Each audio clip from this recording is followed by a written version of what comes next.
Welcome to TalkTickers. Hello. Today, we're jumping straight into the Compugen first quarter 2025 earnings call. Yep. Digging into the numbers and the strategy updates. Exactly. Think of this as your quick guide to the crucial stuff, the details experienced investors like you need. We've sifted through the call, pulled out the highlights. Let's get into it. Okay, first up, the financials. What's the snapshot for Q1? Well, revenue came in at about $2.3 million. Okay. That's down just a bit from the $2.6 million same time last year. And where's that revenue coming from? Not sales, right? No, not product sales. It's mostly recognizing payments from their Gilead license deal, upfront or milestone cash spread over time. Got it. So that dip isn't really about operations changing. What about costs? Costs were pretty steady, actually. R&D was about $5.8 million. Down slightly. Yeah, down a little from $6.4 million in Q1 24. And G&A, general and administrative, that was flat at around $2.4 million. So bottom line, net loss. Pretty much the same as last year, about $7.2 million loss for the quarter, which works out to $0.08 per share, just like the $7.3 million loss, or 1.08 per share in Q1 24. So stable burn rate. Right. And the big question for any biotech at this stage, cash. How are they looking? This was, I'd say, a key positive. They finished March with about $103.7 million in cash. Solid number. And the runway. They stated it gets them into 2027. Wow. Okay. Yeah, based on current plans. And importantly, that's without counting any potential new cash from future partnerships or milestones. So that runway could even get longer. That's definitely crucial info. Gives them a lot of breathing room. Okay, moving beyond the numbers, there was some news on leadership changes. Yes, quite significant. The president and CEO, who's been there 15 years, is transitioning. Bill Roll. Moving to executive chair.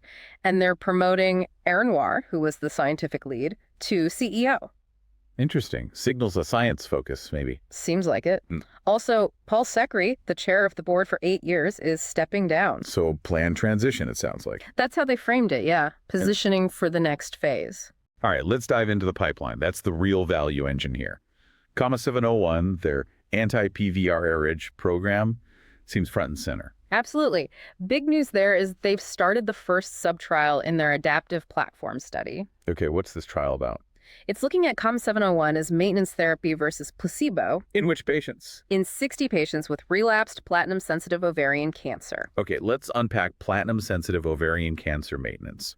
Why this group? Right, so these are patients whose cancer responded well to platinum chemo initially, but it's come back. And they need something after responding to chemo again. Exactly. They might have already had PRP inhibitors or bevacizumab, or maybe they weren't eligible, so there's a real need there. And maintenance means giving COM701 after chemo. Yes, trying to extend the time before the cancer progresses again. They think COM701, being a novel checkpoint, might offer, good tolerability and durability. Makes sense. When might we see data? That's the key question. They're aiming for an interim analysis in the second half of 2026. Okay, 2H 2026. Mark the calendar. Definitely a key catalyst to watch. And, the ovarian cancer field is moving fast. ADCs, antibody drug conjugates, are being used earlier. So this maintenance niche is pretty strategic for them. It seems so. Proving value there could be important. What would good data look like? What are they shooting for? They said showing a 3-month improvement in median progression-free survival, PFS, over the placebo group would be clinically meaningful. 3 months. And what's typical for placebo in this setting? Benchmark studies usually show placebo PFS around, say, 5.4 to 5.8 months. So getting closer to 8 or 9 months with COM701 would be a big deal? Potentially, yes. That could really trigger broader development plans. Are they looking at biomarkers too? They are, collecting data on things like PVRL2 expression, immune signatures in the tumor. The details aren't public yet. But does PVRIG offer something different from PD-1, PD-L1? That's the hope. Their earlier data in platinum-resistant patients showed activity even in PD-L1 negative patients. Oh, interesting. Yeah, suggests it might work differently, maybe even in tumors that don't respond well to current checkpoint inhibitors. That differentiation is key. Very interesting angle. Okay, let's switch gears to TIGIT. That whole space has been, rocky. Definitely seen some high-profile setbacks. So what's Compugen's take? What about their COM902 program?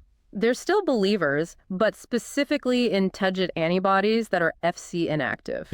Meaning they're engineered not to trigger certain immune responses that might actually harm the anti-cancer effect or cause side effects. Yeah. Companies like AstraZeneca and Gilead are also focusing on this type. So Compugen thinks this Fc inactive format is the way to go.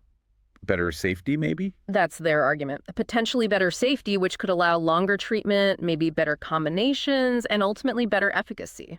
So despite failures elsewhere, they think TIGIT is still viable with the right kind of antibody. Exactly. They basically said the field needs a phase 3 win, ideally from an Fc inactive one, to validate the target. And their partner AstraZeneca is big on this. Huge. AZ has the largest phase 3 TIGIT program ongoing with Relatlimab. Relatlimab. That includes the Compugen asset, right? Yes, the anti-TIGIT component in Relatlimab is derived from Compugen's COM902. And AZ is expanding this program. Significantly. Since March, they've launched 3 more phase 3 trials: lung, gastric, endometrial cancer, testing it alone and combined. Wow. What's the potential market size they're talking about? AstraZeneca threw out a non-risk-adjusted peak revenue target for Relatlimab of over $5 billion. Billion with a B. Yep. And just for lung cancer in G7 countries, they estimate over 500,000 eligible patients. So what's in it for Compugen specifically? Well, potentially a lot. Future milestone payments as AZ progresses, and then tiered single-digit royalties on sales. Single digits, but on potentially huge sales. Exactly, especially if AZ is successful in potentially replacing existing PD-1s or PD-L1s in some settings. That's the long-term potential. When would those royalties potentially kick in?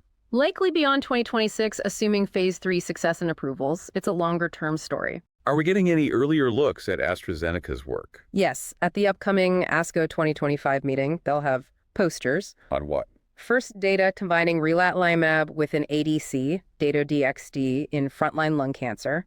And also first data with Relatlimab plus chemo in biliary tract cancer. Okay, so important early combination data to watch. Definitely. First hints at how this Fc inactive TIGIT plays with others. The call Q&A apparently got into why Roche's TIGIT trial, Skyscraper 1, failed. What was the discussion there? Right. They contrasted that failure, which used an Fc active TIGIT antibody, Targolumab, with their view. So they pointed fingers at the Fc active part. They suggested it might be a factor. They mentioned things like higher discontinuation rates in Skyscraper 1, possibly linked to side effects from the Fc activity, also maybe trial design issues, patient population differences. Like more brain mets in that trial. Yeah, things like that. But the core message was reinforcing their belief in the Fc-disabled approach. Better safety, better combinability, better durability. That's the pitch. That's the pitch. They really hammered home that positive phase 3 data, likely from an Fc-disabled asset, is needed to change market perception of TIGIT. Okay, got it. Moving on, quickly update on GS0321, the Gilead partnership. Right, that's their anti-IL-18 binding protein antibody, potential first-in-class. And the news? Just that the phase 1 trial is progressing as planned. So early days, but no red flags. Pretty much. Still focused on safety and dosing at this stage, but another novel mechanism in their portfolio. And the rest of the early stage pipeline. Anything specific? No new specifics on the call, but they reiterated commitment to billing it out. Focus on first-in-class novel mechanisms, keeping the innovation engine running. Okay. The Q&A also touched on competition in ovarian cancer, specifically Merck's Keytruda data. Yeah, the Keynote B96 trial showed an overall survival benefit for pembrolizumab Keytruda in PD-L1 positive platinum-resistant ovarian cancer. How did Compugen frame that? Threat or opportunity? More like generally encouraging for immuno-oncology in ovarian cancer. They suggested positive results like that could even create combination opportunities down the line for COM701 if it shows activity. Interesting. And there was a question about PD-1 VEGF bispecifics. Bit technical? Yeah, the idea is blocking VEGF might help T cells get into the tumor, maybe synergizing with PVRIG blockade. Any data on that combo? No published data combining PVRIG and a PD-1 VEGF bispecific, they said, and they looped back to TIGIT again. How so? Saying if you were to combine a PD-1 VEGF with the TIGIT, they'd still argue for an Fc inactive TIGIT to manage potential toxicity. Always circling back to that Fc inactive point. Okay, let's synthesize this. For the experienced investor listening, what are the absolute core takeaways from this call? I'd say 3 main things. 1, COM701 is moving forward now in that key ovarian cancer maintenance trial with data targeted for H2 2026. Okay, catalyst watch. 2, The AstraZeneca partnership on TIGIT is massive and advancing, using their common 902-derived asset. Huge potential, but dependent on AZ's phase 3 success. All right, long-term royalty potential. And 3, they have the cash. Runway confirmed into 2027, giving them time for these programs to read out. So pipeline progress plus financial stability. And they're carving out their niche in competitive areas. Exactly. By focusing on PVRIG potential differentiation and sticking to their guns on the FUC inactive TIGIT strategy. So if you're evaluating Compugen now, what does this mean? It means you've got that COM701 data point in H2 2026 as a major, maybe company-defining near-term event. Okay. You've got the upcoming ASCO data from AZ as an early signal on the TIGIT combo front. Right. And then the much larger but further out potential value from the AZ royalties pending phase 3 outcomes likely beyond 2026. And the TIGIT discussion gives a framework for watching that whole space. Precisely. Understanding their FC inactive versus active argument helps you interpret future data from anyone in TIGIT. All right, let's shift gears dramatically. Time for our This Is Not Financial Advice segment. Yeah. Wild, maybe plausible, trade idea time. Okay, putting on the hypothetical hedge fund hat. Fire away. Given that cash runway into 2027, which really takes near-term financing risk off the table compared to many biotechs. Provides that cushion. And you have these two major but separate potential inflection points. The COM701 data in 26 and a positive phase 3 readout from AZ's Relatlimab program. 2 big swings at the plate. What about a significantly leveraged long position? Ooh, leveraged. That's the outrageous part. That's the outrageous part. High leverage, betting on both timing and success. But the plausible part is the asymmetry, right? Explain that. The downside is somewhat buffered by the known cash runway, gives you time. But the upside, if COM701 hits or if AZ gets a big phase 3 win with Relatlimab, then the royalty stream potential kicks in. Exactly, that multi-billion-dollar target AstraZeneca mentioned. The potential upside from pipeline validation in those royalties could be huge compared to the runway buffered downside. So a leveraged bet on that dual catalyst potential playing out within the cash window. High conviction, high risk, high potential reward. Plausible because of the runway, outrageous because of the leverage and timing dependency. Definitely fits the bill. Nicely done. And let me say it loud and clear. This is pure speculation for discussion, not financial advice. Do your own research. Absolutely. Consult a professional. Okay, quick recap then. We covered Compugen's Q1 25 call, steady financials, Leadership transition setting the stage, key progress on COM701 and ovarian cancer, pivotal trial started, and the huge TIGIT opportunity via the AstraZeneca partnership using the COM902 asset. All backed by cash into 2027. We hit the competitive takes, the FTC inactive TIGIT rationale, and the potential meaning of Merck's ovarian data. And just to reiterate, everything we discussed was based purely on the earnings call content. It is not financial advice. Please do your own homework. Okay, before we wrap, here's a final thought for you to consider as you do that homework.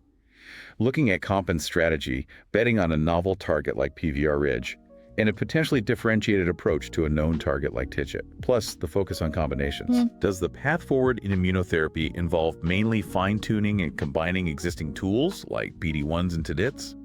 Or is the bigger win going to come from discovering totally new pathways, like PVRIG or IL-18? Or is it really about finding clever ways to do both? Interesting question. Where does the balance lie? Something to chew on. Mull that over as you continue your research. Thanks for joining us on TalkTickers.